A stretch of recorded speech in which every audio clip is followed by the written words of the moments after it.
家好，很多人在阳过之后呢，会不断的出现咳嗽的这种状态。那这种咳嗽是好事还是坏事呢？接下来我会给大家慢慢的道来。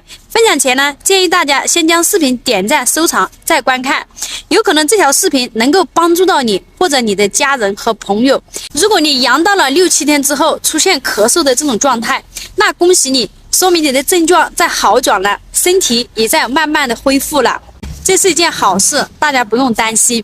专家说，阳过之后出现3到7周的持续咳嗽属于正常的情况。还有一些朋友在咳嗽的时候咳出一些血，这个也不用担心，因为这个血是因为我们喉咙的黏膜被咳破了而产生的一些血，并不是我们肺上的血，所以这也不用担心。如果你在持续咳嗽3到8周之后还没有恢复，还在有咳嗽的这种状态，那你一定要去医院检查一下。那屏幕前的你们有没有出现咳嗽这种状态呢？你们阳到了6、7天之后出现了咳嗽还是其他的症状？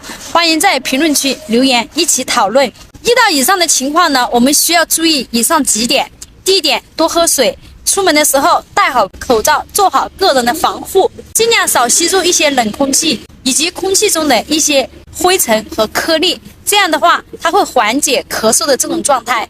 最后呢，我们在吃的食物上面尽可能吃得丰富一点，种类吃得多一点，这样可以补充我们身体的营养，增强身体的抵抗力，有助于我们身体的恢复。今天就分享到这里，如果感觉分享的东西对你有帮助，别忘了将视频点赞收藏并转发，分享给身边更多有需要的人，去帮助到他们。咱们下期再见。